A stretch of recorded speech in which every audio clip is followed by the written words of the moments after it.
Happy Sunday, Tampa Bay. We're with you for another week here on the Duncan Duo Real Estate Show, like we are every Sunday at 10 on WFLA News. I'm Andrew Duncan with the Duncan Duo team, your host every weekend, giving you all the information and knowledge about what is going on in the Tampa Bay real estate market. I've got JFab, Josh Fabello, on the radio show today, talking about the real estate market as well. Josh is a buyer partner and listing partner on my team, kind of in a hybrid role where he's working with both buyers and sellers. We're going to talk to him a little bit, but I want to make sure to let everybody listening this morning know about our appreciation party.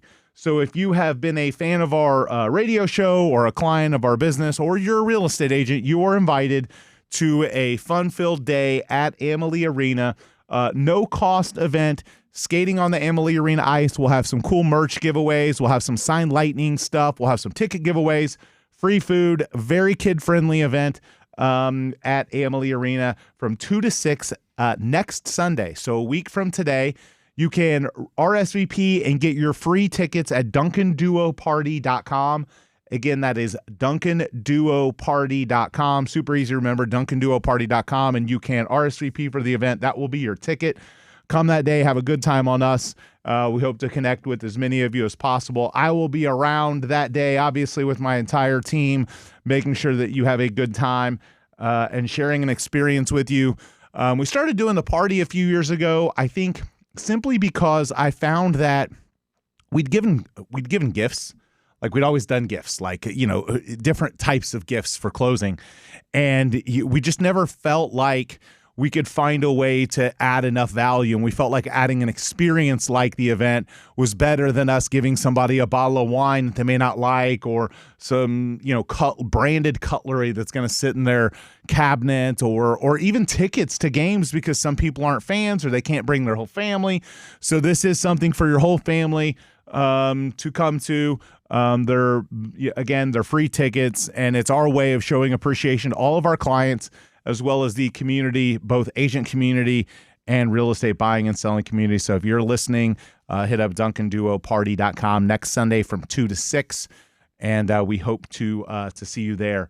So I want to talk some about the real estate statistics that I'm seeing in the marketplace. And I felt like having Josh on the show would be another person that's kind of experiencing what we are seeing in the real estate market from a different perspective than mine. As a leader, where I lead a lot of agents, I'm not necessarily on the battlefield, so to speak, all the time. So Josh, the real estate stats show us that inventory has risen a little bit, but the spring market kind of showed up a little bit early. February, we had over 3,000 sales in the Tampa MLS, and that was a few percentage point gain from last year. So a lot of people are expecting interest rates to drop, but the spring market the energy behind it seems to have showed up a little early this year.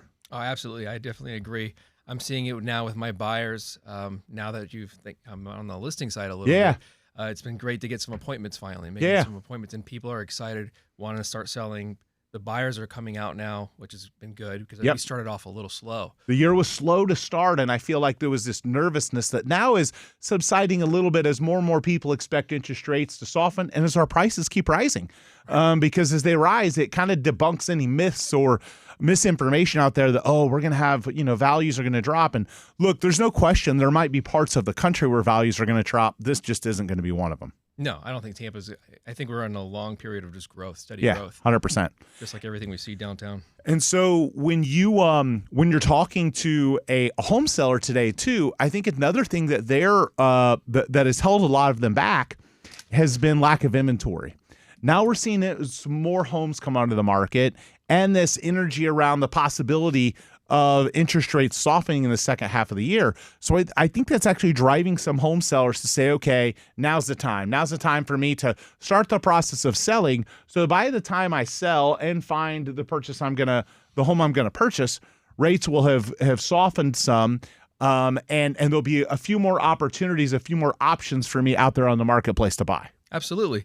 We're seeing it now, even with the sellers that I'm working with. They're looking at, the conversation leading up to getting the listing, have a listing appointment this Saturday, or they're excited because now they go, okay, We're seeing something happening. We're seeing the trend, and we think we're confident we can go buy something now. Yeah, whereas before they didn't think that. They were afraid. Right. And so it was twofold. It was the lack of housing availability. And look, I don't want anyone listening to this to think we're seeing some massive rise in inventory. We're not repeating the Great Recession here, okay? There's no foreclosure crisis going on.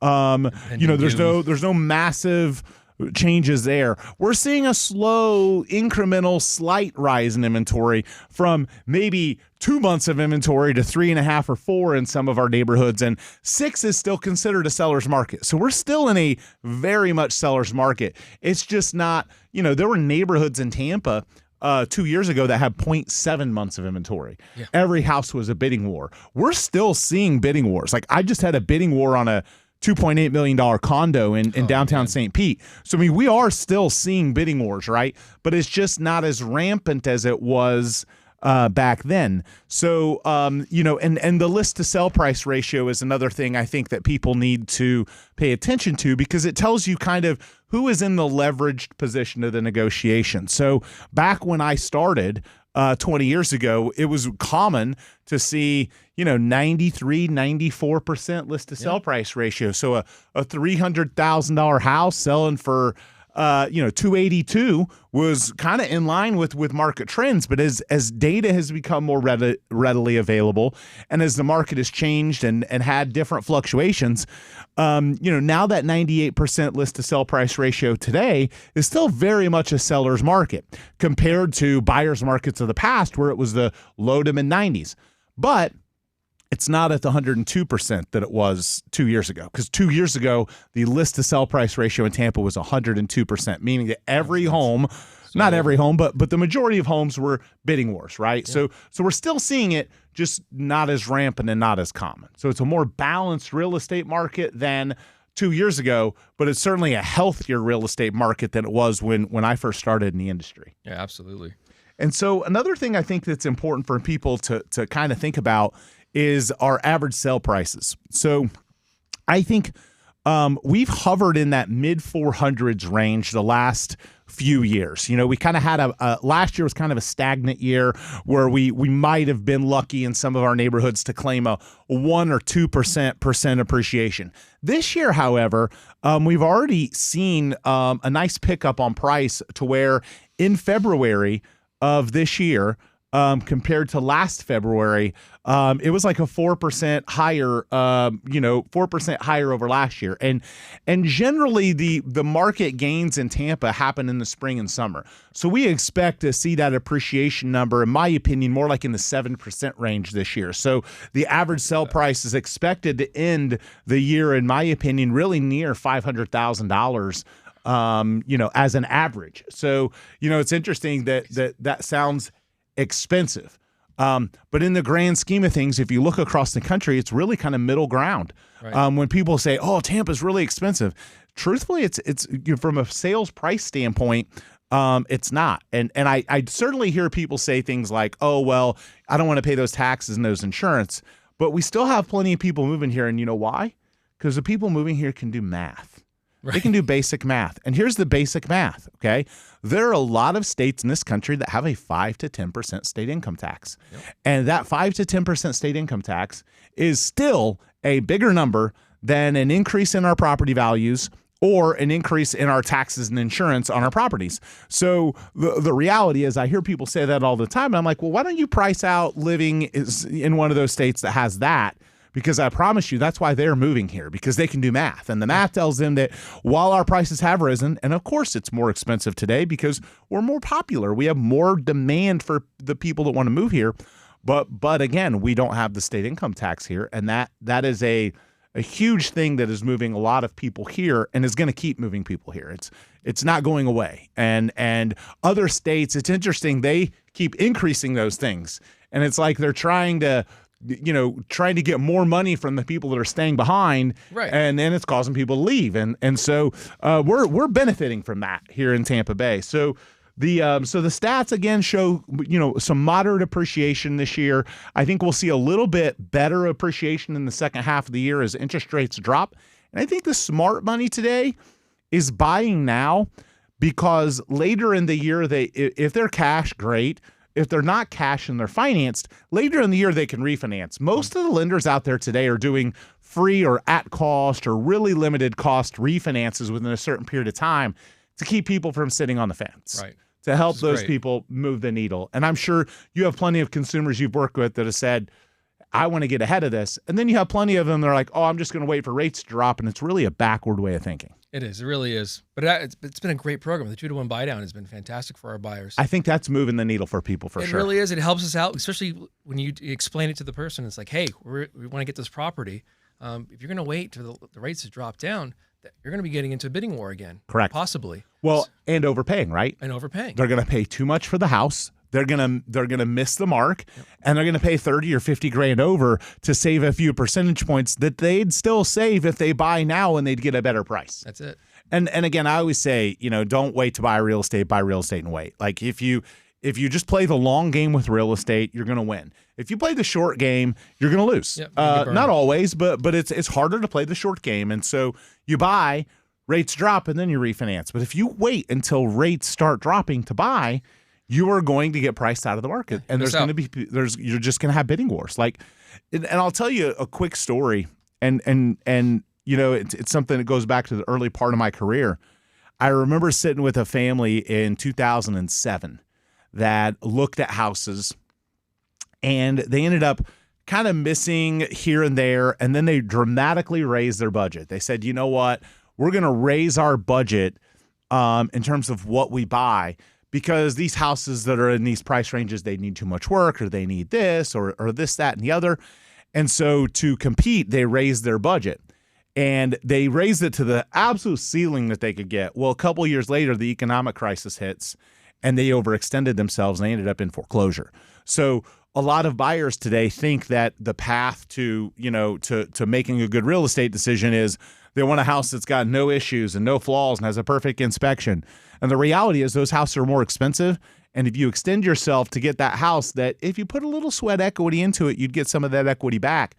And the same thing goes for when the bidding wars happen. If you overpay and you push yourself too high and then you overpay on the price, you could end up causing yourself financial ramifications later on. Absolutely. So a lot of people don't prepare for that or think of it the right way. So again, you're listening to the Duncan Duo Real Estate Show when we aren't on air at The Duncan Duo. Twitter, Instagram, YouTube, TikTok. Again, that is at The Duncan Duo. Make sure to follow us and go to DuncanDuoParty.com if you want to come have some fun with us at Amalie Arena next Sunday from 2 to 6. We'll have some cool lightning giveaways, signed items, tickets, free food, and your entire family's invited. It's a family-friendly event. We'll have caricature artists. So much more is skating on the Amalie Arena ice as well. So again, hit that up at DuncanDuoParty.com, and we'll be back after a quick break here on WFLA News. Good start? Yeah. All right. So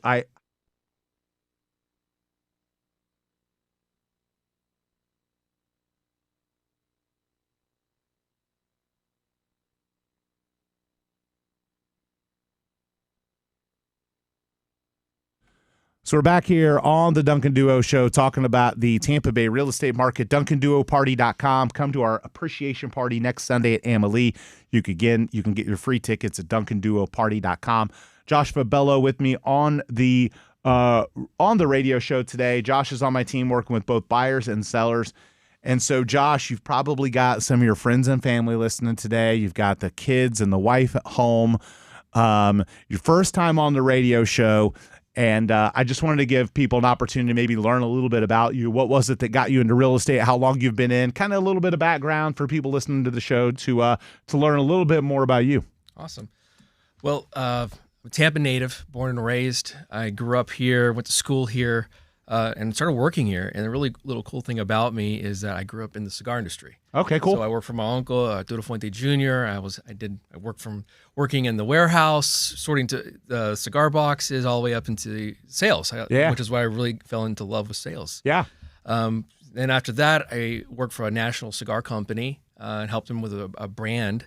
And we built that for 2 years until they actually sold. So it was really profitable for them. But they sold. So when they sold, I had to realize, well, what am I going to do What next? am I going to do next? So I did a couple of different things. I immediately got my real estate license. There was something about real estate that I've always It's sales driven, and I love the product. Yeah. Right. And for me, you're helping people with home ownership, making a good decision. I love it. I mean, we had a good realtor for us as well, Yep. so it made all the difference knowing to have proper representation.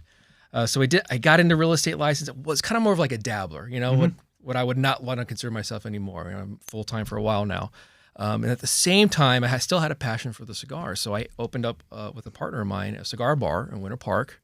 And then we actually blew up and we got it. I mean, we're 4 years into it, and we opened up a new location, a 2-story location off of Mills Avenue, downtown district. The only 2-story bar with a cigar bar on top. So we're very super unique, but COVID happened. And then here we go, reset. Yeah. Business-wise reset. You go home, you're like, my gosh, what happened? Where do we go from here? And that was the time, 2020, when I said, I need to get serious about real estate. That's awesome. Yeah, and we love having you on the team, working with buyers and sellers. It's interesting because you have it, Josh. Like, there's a lot of people that get into real estate and they've got the gifts, but maybe they don't have the work ethic. You've got both of those. You're grinding, you're putting in the time. The thing I find interesting is similarly, like the company, the way I got moved into real estate was a company that I worked for got bought out. And as it got bought out, I said, you know what, I'd bought and sold investment properties at the point. So I'd done some rentals, I'd done some flips, and I said, you know what, I remember pulling up to a rental house in St. Pete that I ended up buying for 80 grand. Okay. I sold it a few years later for 180 grand. So I did well, but I bought this rental house for 80 grand and it was in a good neighborhood. This was not the hood. Okay. Like back then, this is many, many, many years ago. So someone hears you say you're buying an $80,000 house in St. Pete today, they think, you're buying something falling down or it was a decently nice house. So anyway, the agent that pulled up that was showing the property had a much nicer car than me. And I said, what am I doing? This is what I need to be doing what she's doing. So got my real estate license, and then the rest is history. It's funny. I told the story on my social media a couple of weeks ago during the LPTX conference, because the company that I worked for at the time was 100 First Avenue South. This is pre-real estate for me. It got bought out.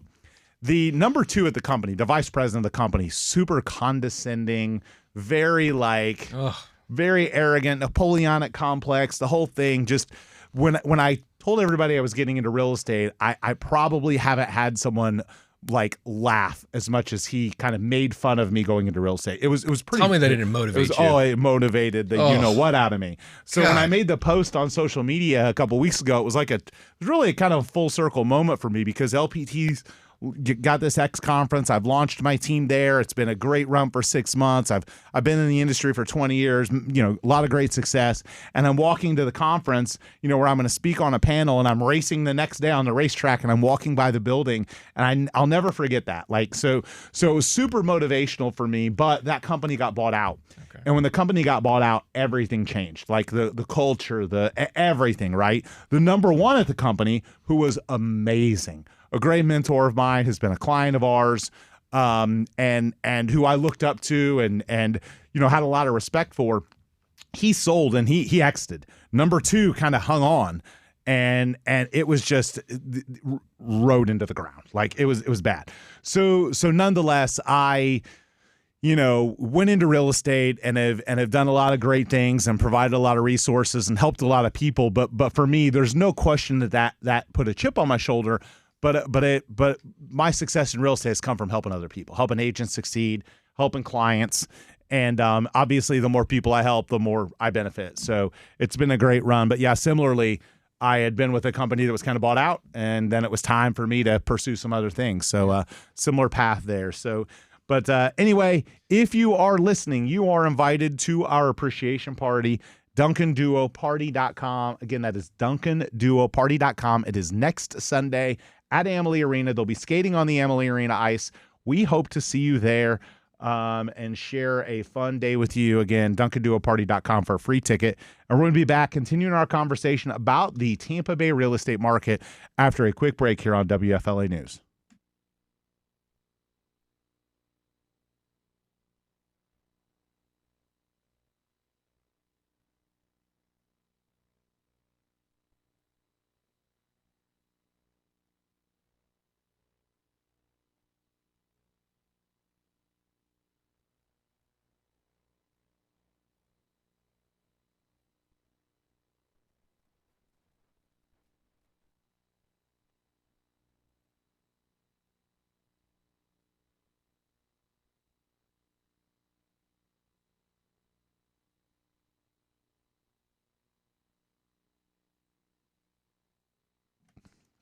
So we're back here on the Duncan Duo Show talking about the Tampa Bay real estate market. Andrew Duncan at The Duncan Duo, social media, any of our handles at The Duncan Duo, Twitter, Instagram, YouTube, TikTok, and Facebook. DuncanDuo.com if you want your free home value estimate or an instant cash offer for your home.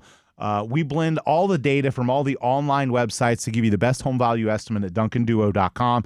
Just type in your address. It's very intuitive, very user-friendly, a value that we think is better and more accurate than Zillow and Realtor.com and all the other companies out there, simply because we use a variety of different sources. But in addition to that, we had the human element in that when you plug in your value, we have the ability to override some things. We're going to call you. We're going to talk to you. We're going to keep you updated about your value, but we're able to do some overriding and learn about your condition so that you can get the most accurate data available. So if you want to know what is going on with the value of your home, what's selling in your neighborhood, what's not selling in your neighborhood, again, that's DuncanDuo.com. So it got announced this week that it sounds like Britton Plaza is going to go away. All I really saw, I think they said it was for sale or it was being sold or being, and so I didn't get into a lot of the specifics of it, but having lived south of Gandy and having a company south of Gandy for a long time, even doing this radio show for more than probably 12 to 13 years on Gandy Boulevard, it's been my stomping grounds for a really long time. So when I heard that it was happening, especially as I've gone out to eat and experienced Midtown, right? I love Midtown. Midtown's awesome. I love, I love Sunda. So I love Japanese food. One of the favorite places I've ever been to in my life is Japan. Japan is pure bucket list, and it was so bucket list that I want to go again. So I made another bucket list. I had a second bucket, and the second bucket is going to Japan again. But I love Sunda. I love the experience at Midtown. They've combined kind of residential, commercial. My South State Bank is who I bank with. That's their main branch. And so when it got announced that, Britton Plaza was going to go away, a lot of online speculation about, hey, it's going to be, Midtown, right? It's going to be something like Midtown, right? So if you've gone to Midtown, you think it's cool? I love it. I love the concept of it. Right. It's walkable. There's walkable. Retail, there's restaurants, there's bars, there's really everything. There's residential there. I got a friend that lives there, so. Yeah. I think it's a cool concept. And again, if you look at other growing cities throughout the country, you have these little districts, right? And so when you look south of Gandy, or it's technically Britton Plaza is not south of Gandy. It's just barely north of Gandy. But let's just call it that kind of South Tampa corridor, like around the Gandy, around the bridge, that can shoot over to St. Pete. You can shoot to downtown, super convenient. There's nothing that really defines that area, right? No, there isn't. There's nothing, right? If you look at other parts of Tampa, there's something in other parts of Tampa that kind of define it. Clearly, like Water Street defines, Harbor Island and downtown. You've got Midtown that defines kind of that urban core now. Right. You go up to like Wesley Chapel and you've got the outlet and that strip of, that kind of defines that area. And south of Gandy, it's just kind of hodgepodge. You don't really have, to go to like a really nice restaurant, you got to drive a little bit, and there's a couple locals. Don't get me wrong, I'm not hating. There's some locals, and look, it's no secret that I'm in the Chick-fil-A drive-thru every day. Okay, so I love that we got the Chick-fil-A, but there's nothing really close that's walkable that's cool besides Bayshore. Right. And Bayshore doesn't have any commercial development. You can't walk along Bayshore and pop into a restaurant like you can walking along the Riverwalk.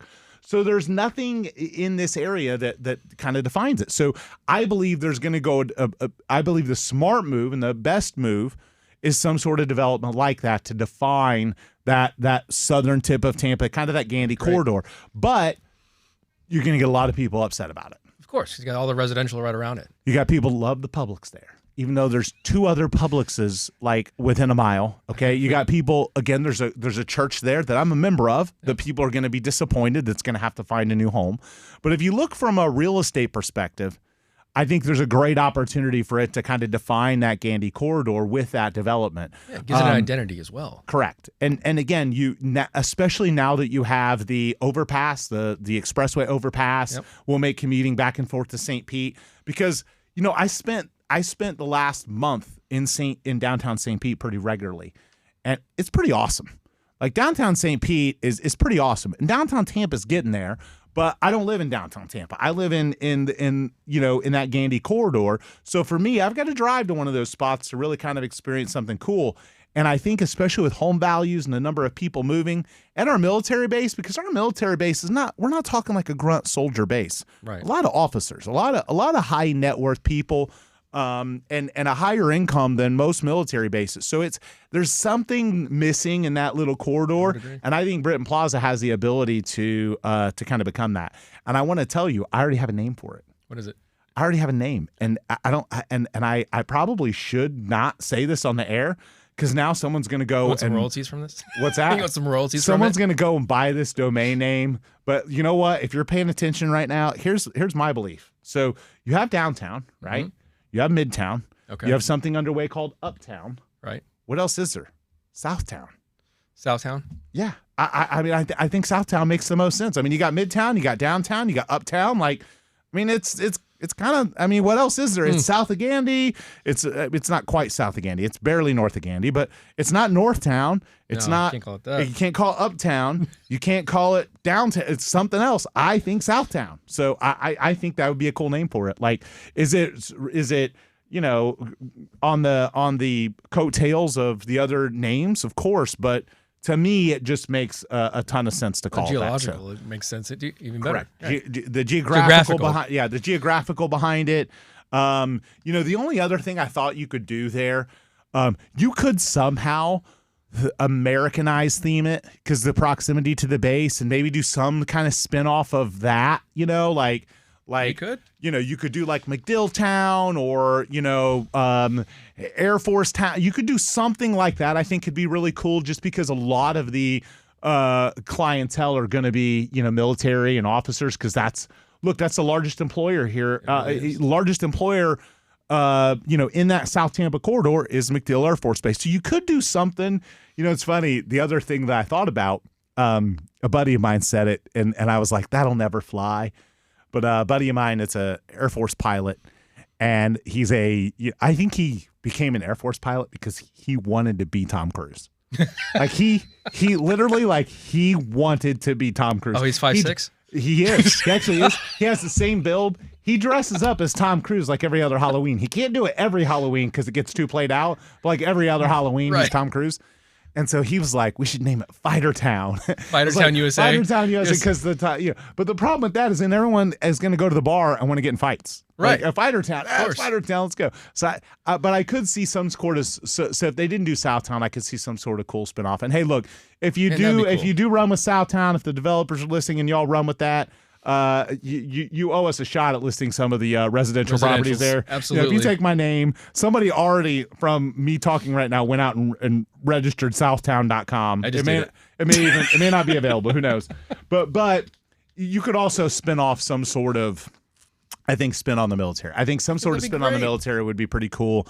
I don't know what that looks like. I don't know the name, but you could do something like that. Like, it's interesting because having lived in this area and paid attention to real estate, I've been to other military towns, and they, close to the base, they have almost like militaristic businesses. Right. I remember going to, Lawton, Oklahoma, and I've been to all these different parts of the country that have military bases, and then they have these restaurants that are like very pro-military themed or like you said, like Fighter Town or whatever. Right. And even in San Diego, where I spent a lot of time, you have a lot of those, right? It's like old school NASA days, and too. I don't feel like you have that close to the base.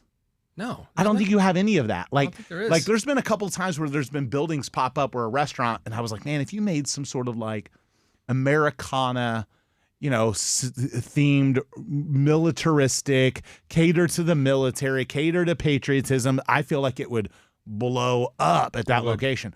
I would love to see something centered around that with Southtown because of how close it is to the base. Some sort of homage, maybe in the name, maybe in the design, something, because I just don't feel like we do enough to show love to the military in Tampa. And I think we forget. It's like, and it's wild because this weekend we're going to get a constant reminder in South Tampa because the Airfest is We're already getting the reminder. Yeah, the Airfest is, and I living super close. I love it. I think it's like, to me, that's the sound of freedom. Like, oh, Freedom Town.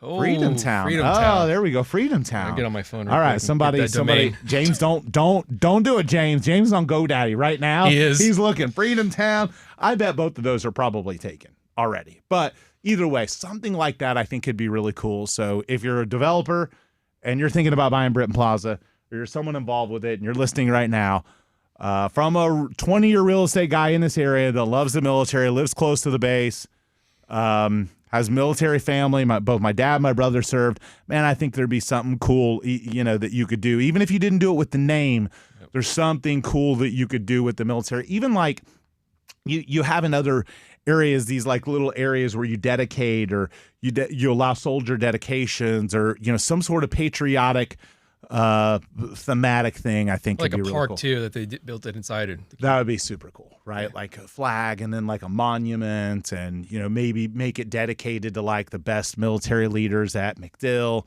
I think that would just be, amazing. So, that'd be huge. So if you want any more advice about what to put in there, all right.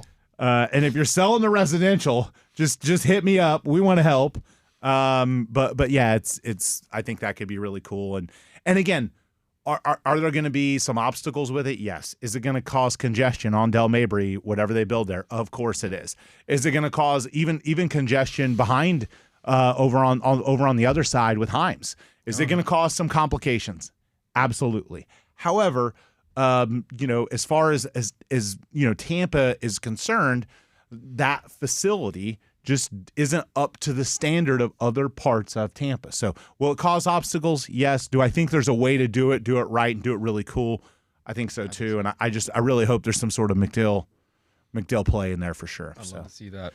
Well, anyway, you're listening to the Duncan Duo Real Estate Show. We're going to wrap up with our last segment when we aren't on air at the Duncan Duo, Twitter, Instagram, YouTube, TikTok, DuncanDuo.com for your free home evaluation or an instant cash offer on your house. And DuncanDuoParty.com. Next week, we want to hang out with you. Bring your kids, bring your friends, bring your family. DuncanDuoParty.com. The ability for you to come out to Amalie Arena on our dime. Enjoy the Amalie Arena ice, some free food, some lightning merch and giveaways. Again, at DuncanDuoParty.com. We'll be back wrapping up with our last segment here on the Duncan Duo Show.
So we're back here on the Duncan Duo Show talking about the Tampa Bay real estate market. DuncanDuo.com for your free home value estimate.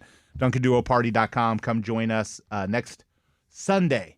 Real estate agents invited. All of our clients invited. If you're listening to this show, we'd love to have you come out to a free event at Amalie Arena. Again, DuncanDuoParty.com. This just in.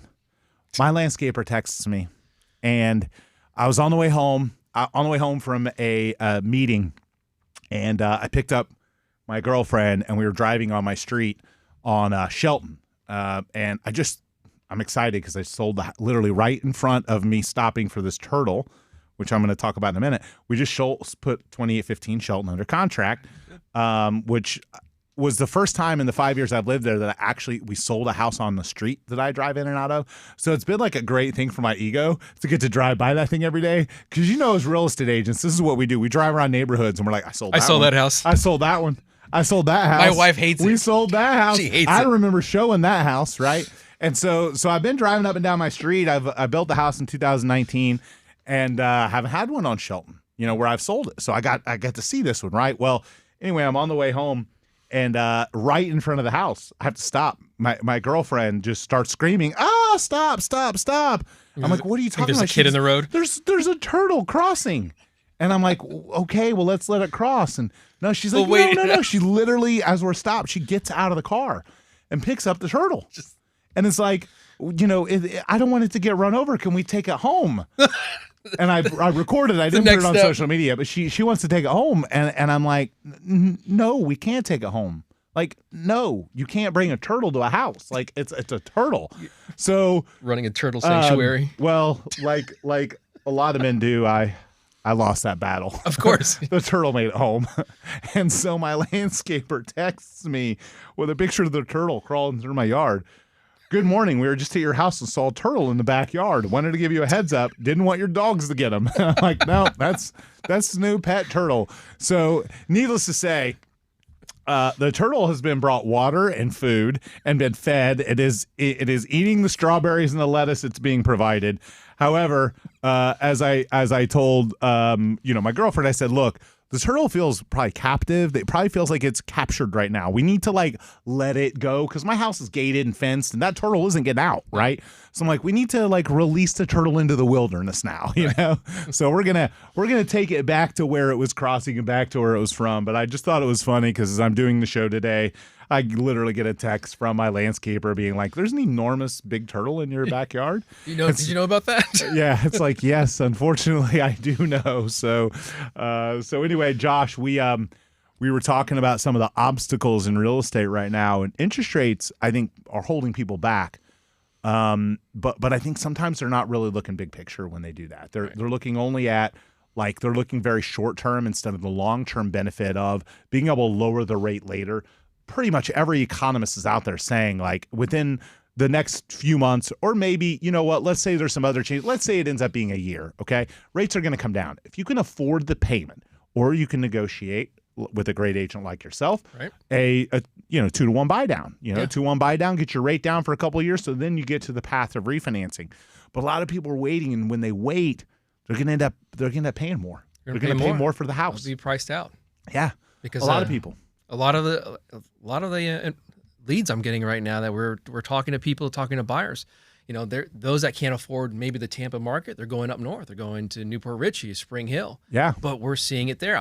Now we're chasing the dollar there, and I'm seeing that the prices are going up. Yep. We're talking 1960s, 1970 block homes, 2 bedrooms, 1 bath, and they used to be 130s, now 200s, 250s. Yeah. Some of them 3 if they're really nicely done, Yeah. And so the obstacle is that people are looking at it and they're looking at it wrong. If they can afford the payment. Now look, that's not to say that you love the payment, but if you can qualify for it and you can make it happen, right, you're going to be able to lower the payment, right? Correct. Because rates are going to soften at some point. Now, how long can you endure the payment? Certainly, we don't want anyone to overextend themselves, but I think a lot of times they don't look at the whole picture. Like, for example, somebody that moves up to Newport Richey and like, oh, I don't want my payment to be, $3,500, so I'm going to move up here and it's $2,500. But then they sit in a car 2 hours a day and they spend just as much in gas. Exactly. Or they buy an inferior house, or they, so what I want to encourage people to do is, if you're looking at making a financial decision, make a true financial decision and look at all the elements. Right. If you're going to sit in a car 2 hours a day and you're going to spend a bunch of extra on gas than you would 5 minutes from the office with a higher house payment, do the math. Right. Similarly, I talk utilities. A newer construction house, you're going to have lower utilities than an older house. All these things, people, they're like, oh, well, the payment here is cheaper. It's like, okay, I get that, but your electric bill is going to be way higher. Your this is going to be way higher. You're going to spend this doing this. And they completely, forget that, So when you're looking at, it's variable change. I mean, if you in essence change one variable, it changes all the variables, right? Yep. So you move to this, and your house payment might be cheaper, but now you're paying gas, you're paying extra this, you're paying extra that, you're paying maybe higher insurance. You got a 50-year-old house versus a 5-year-old house. So just be conscientious and look at all the different variables. Don't just make a decision on one, and that's what a lot of home buyers make the mistake about. So anyway, we appreciate you tuning in. That is a wrap for today. Hit up DuncanDuoParty.com to join us next Sunday at Amalie Arena, our annual appreciation party. Got a lot of cool stuff that we're doing there with some skating on the Amalie Arena ice. Again, DuncanDuoParty.com. And if you want a free home value estimate, go to DuncanDuo.com. And my man Josh Fabello is going to call you, and he's going to help you understand the value of your property. He's going to say, hey, this is what it says, but what are your features and conditions? That is something Zillow cannot do for you. They don't have the human element to the home value conversation. So hit that up at DuncanDuo.com and have an awesome rest of your weekend, Tampa Bay.